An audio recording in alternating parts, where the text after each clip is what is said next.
téléspectateurs et téléspectatrices à Canal Télévision, bienvenue dans l'émission sur terrain. Ndenge toyebani ndenge zalaka, ndenge peto pesa na ba rendez-vous que chaque mardi du 7h et mercredi pour la rediffusion 7h30 aux ana pour la hôtel Sabino Mamazali koleka sur terrain à travers cette émission de Toloba qui te zalaka kaka na ba politique mais aussi et les non politiques au travers vos activités sur terrain. Ndeti pona mokolo topé semaine ya 12 juillet to bombela kibizno activité topé mai oyo edi yeli mulangi bino moko boyebi ça un député oyo azala élu massivement to bana lingala o avota mapenza ebe na commune ya Ngiri bongo na koluka kosuka kaka bongo te azali lisusu président ya fondation ebenga na kombo na film en cycle alors nandia na yeba activité ya ndenge na ndenge sala makana commune ya Ngiri bongo auti ko sala collation il y a la troisième promotion il y a bazali koyekola na ndele ya fondation na oba pesa ta 1KT na lisungi na yemoko et salamaki na siège ya fondation et jami na balabala movenda bongo pona kotal sa été yango ezali penza valoriser ba diplôme na bango pe ezate ke suki kaka na ngengi to soki ndengeni ba diplôme na eye ba na l'état activité samaki liboso ya représentante ya ministère ya affaires sociales kaka na commune ya ngengi to tike bino na ndenge cérémonie le kaki on aura ba lié moko pe apesi ba brevet et l'on a représentante wana bana ba sepela kito ba mama c'est que la jeune fille na ba mama o ba ju formation à couper couture na esthétique wa pipe ba komi quand de tolobaka utile à la société bolanda.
Il y a temps et la circonstance. La circonstance, nous devons reconnaître yo. Ils ont les locaux, mon côté, que salama, ce qui ont zambé au décidé. Pouvoir nous se outaké pas d'ailleurs. Il y a un midi à l'élo. Tous reconnaissant, il y a un merci pour la circonstance pour permettre la bande de ya basi, pe la bande de ya mibali. Na nzela ya bokasi ya mwana na yo pe mosali na yo edi iyeli oleki na nzela na ye Seigneur pote libota na yo bakoma utile misala ya malamu etikala kosala oublié te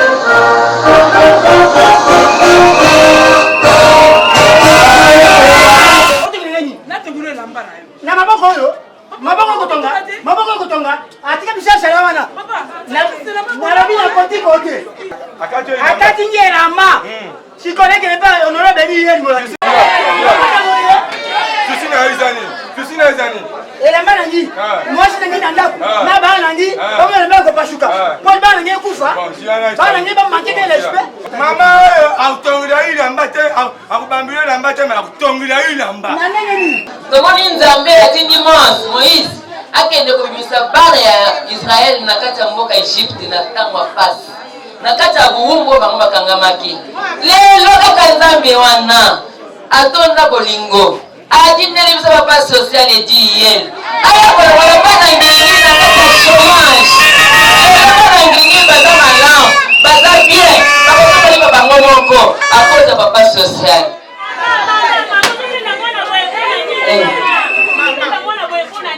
Centre de formation ya coupe couture esthétique wapi lisusu na movenda kaka oyo ya pamba movenda za wapi oyeba na kotonga papa edi yaka na la kisayo na soketo la kisayo na movenda okei mama to la kisayo formation yango bana omoni lobiko na yo avenir na yango mwana omoni allez non c'est comment c'est côté c'est moi couture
promoteur de la fondation IELI au nom de l'inspecteur urbain ici représenté, chers lauréats, chers formateurs, distingués invités en vos titres et qualités. L'honneur vous a été donné pour la remise de brevet pour la 3e promotion de la formation professionnelle du centre FIM. Merci à l'honorable pour la confiance qu'il a pour le ministère des Affaires sociales et pour la promotion de vulnérables et de la jeunesse congolaise. Sur ce, je déclare close l'année scolaire 2021-2022 et ouverte l'année scolaire 2022-2023. Je vous remercie.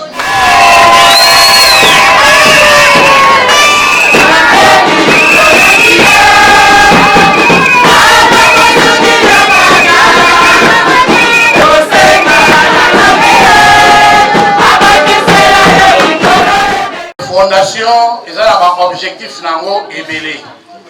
Nango biso toponaki kozwa bandeko na biso ya basi oyo batangi te to basilisi classe te to former bango bakoma utile na société. Eza boete.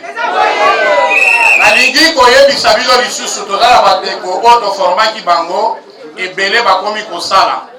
Tolingaki toinvitaki bango mais aza empêché. Tolingaki tomona nombre déjà papa a formé bango bakomi kosala na ba centre ya ba place ebele. Biso pe oyo tosilisi lelo eza teke tokenda kovanda na ndako tokanga maboko tokota mpenza na mosala toluka mosala tokozwa mosala tokobanda kosala. Na coupe couture tokomi déjà 80 na esthétique toleki déjà ba 50 je crois. Mais tosengi na papa ke espace eza moke parce que bana bayoki mbela na yo ke balingi bazala formé na mukie oyo zwaka bango pe bakoma utile na société l'état na biso a reconnaître bango mais loko ezozanga espace eza mukie ata 10 francs te mais l'état na biso asengaka 10 francs peut-être là mosusu okei okoyoka ke basengaki biso mbongo l'état azosenga bana na biso seulement 7500 francs soki tozwi droit ya jury 10 000 ça fait 17 500 c'est-à-dire tozali reconnu na l'état brevet oyo l'état na biso ayebi yango organisateur ke la mosusu fondation moto apesi yo te eza l'état moto apesi yo brevet okokende nango partout to azwi yo na zamba to azwi yo na libula abimisi yo okomi kotambola na miso na bato eloko ezongela mpona motu toujours kozala reconnaissant na ye eza wete ye mosusu bakoki kobungisa makanisi bato mosusu bakobungisa yo mais teyeba ntango ozosala mosala ozotonga ozosala na biro obaki soki lelo naza boye eza grâce ya papa social tobeteli papa social mabota. Secteur urbain de la ville-province de Kinshasa, représenté par Madame Blandine Massamba. Chers membres du bureau FIM, chers amis, je suis très ému et honoré d'avoir été invité à prendre la parole à l'occasion de la rendre le diplôme de notre promotion. En effet, ce matin n'est pas un matin comme les autres matins, dont nous nous souviendrons longtemps, auquel nous représentons certainement avec nostalgie. Il manque en effet d'une période de notre vie. Nous avons eu la chance de partager, mais également le premier reste de notre vie. Mais c'est l'honorable Guillaume Molangi, papa social. Nous avons l'honneur de vous remercier l'apport des connaissances que vous avez manifestées envers nous à travers vos occasions de collation. Il nous permet de représenter vos remerciements le plus sincères au nom de tous les candidats. Que votre vie soit pour vous plein de succès, gaieté et qu'elle vous apporte la joie de toute satisfaction que vous désignez. L'honorable, nous souhaitons de tous nos cœurs que l'Éternel Dieu vous bénisse abondamment.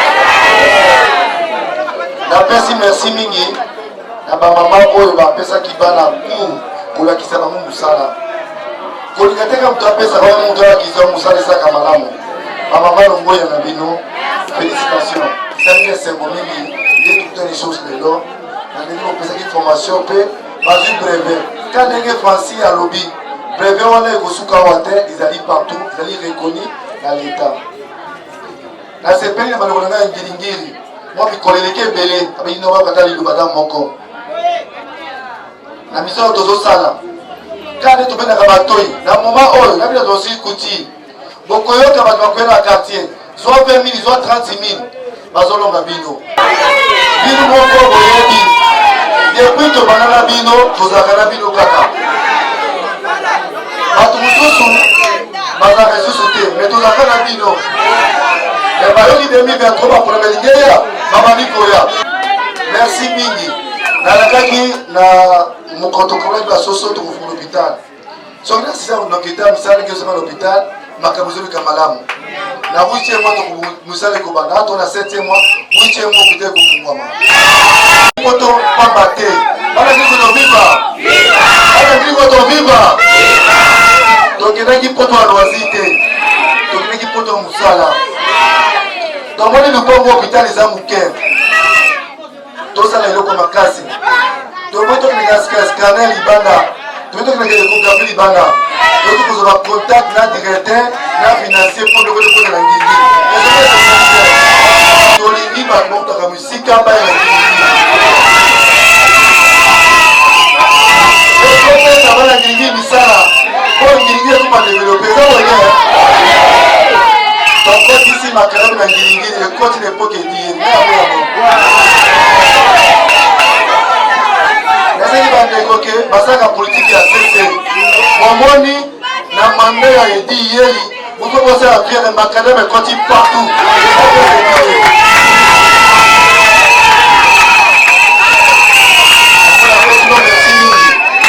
tokolemba te hôpital ekosukaka wana te soki na butu wana tofungoli porto bemisa mosu ezobanda wana tokozokide eza na sancer na ngilingili oza batapage bakokima tozala sute makambo ya bigo te bandeko bosilisi ozala rekonesaka ndenge français alobaki soki bayebi tokoyi bozokosa biso papa osala bamine na ngilingili tozosala mpe tokosalaka merci beaucoup Ndongo Dorcas.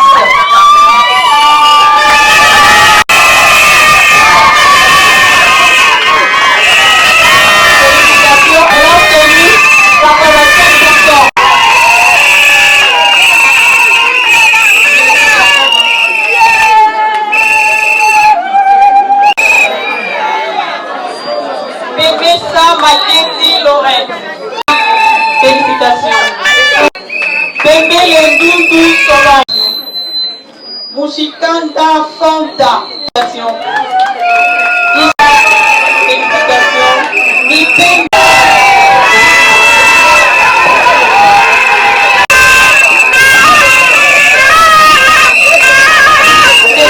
Félicitations.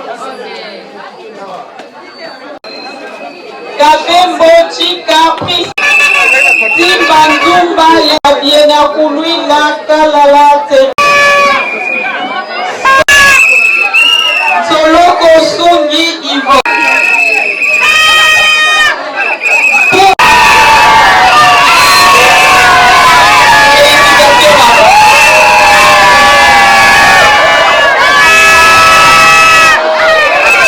Premièrement, la personne aura des merci. Merci pour la macamio, pour la bonne bana. Et d'ailleurs, quand on a bana ngiongi, merci pour les autres pour la ngiongi, ok? Et comme il faut la bana nyonso ya funa. Bana nyonso ya funa, parce qu'on a droit à participer à la cour, mais c'est gratuit. Bafuta que mon côté et l'autre côté. Donc merci vraiment honorable. Et même en ça, à comme ça bana, ma jeune fille ici, par rapport à qui n'a mis ça là. Na makambo papa yedi la sala biso. Il faut que la reconnaissance. Nzambe moko na Bible azala batuka la reconnaissance. Pour reconnaître le bola mwa mutu. Et la loni mingi. Yela sali malamu na kata ban. Après si bana kotie. Après ça esthétique. Après ça ka mingi. Ya wana nzamba pambola ye. Nzamba bundele bitumba nyonso lukaka ye. Nzamba loni saki Moïse. Libo sa Pharaon. Nzamba longi sa ye. Libo sa ba ennemi na ye. Mukala Psalm 35. Elobi mutu nyonso kotumbola libulu. Wana tena moninga ya kokota. Oya lukaka yeki. Ya moko kota libulu ya tumbola kana komo na Yesu. Amen. Osepeli mingi na journée ya lelo. Bana na biso, bandeko na biso, ba mama na biso, bayokolake kuti baso bayokoli esthétique. Eza kaka na kati ya fondation Edi Yeli. Cela veut dire que Edi Yeli avance pas. Azaki na biso, asi azozala na biso et puis azocréer biso baactivité, alingi te tozala ba chômeur, alingi te tozala ba mendiant ou ba mendiante. Donc yango nazo continuer kozala na biso. Alors kozala kati na fondation Edi Yeli, eza na espoir ebele. Donc toza vraiment na assurance parce que c'est un homme ça maintenant final biso na commune so ya Ngiringiri. Discours de celle qui a été reconnaissant pour la papa, et ça qui reconnaissant avec rien de moral au Bakika, quand on a reconnaissant dans Michel Al-Sala. Connaissant le but de l'équipe bien, dans votre petit métier, tu as vu papa à Oumela. Parce qu'il y a facilité, quand tu portes pendant 6 mois au télé, et télé est un qui est gratuit, dans une formation de but de l'équipe, pour qu'on utile dans la société.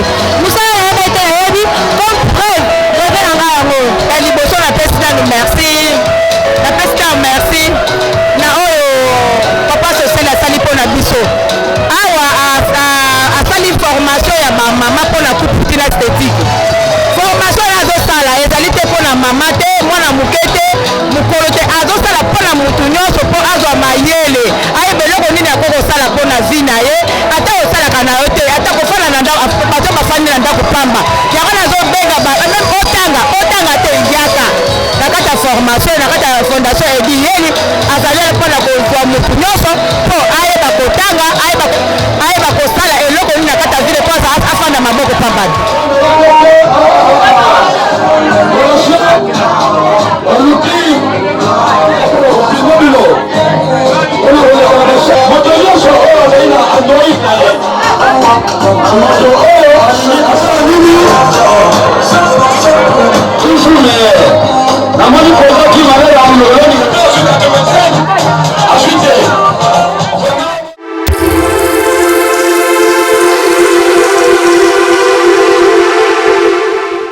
Kolongana loko honorable Edi Yeli Molangi azaka député à Ngiringiri mais aussi président il y a Funa il y a mouvement de libération du Congo na Funa 1 Oya Kambaka a ebi bongo ko bongisa pe makambo maike na compte ya fondation na ye bongo ala kaka bande kwa Ngiringiri ete akosala bango makambo ya ndenge na ndenge ba projet za ki penza en cours ndeti hôpital wapi tanga sisa ba activité ameke pe kokoma kota olenge ni misala ya hôpital wazotonga na avenue kola na ngirinyere ndenge nini ezali ko salema bande ko bandi tolanda ndenge nini honorable diela kendaki bazali kotalisa ba bâtiment moko ya hôpital oyo azali kotonga pona intérêt kaka ya bana ngirinyere te mais ya ville province ya Kinshasa momba po barozala pe na besoin ya hôpital wana bolanda.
Mi bande kwa edi yeli molangi bino bansona linga bino mingi konzale boza ebele Christian ipenda dirkap na waki libanga te mela pesi bino mbote boko ba toujours ko encourager honorable edi yeli ko pese makasi ko tombole maboko pona ko ba bongo ko réaliser ba promesse faite na commune ya Ngiringiri longola commune ya Ngiringiri kende lisusu na funa mo bapamba te azali pe molobeli ya bana funa na compte ya mouvement de libération du Congo na bongo boko ba kwanda manaka ya Canal Télévision na ndila émission sur terrain.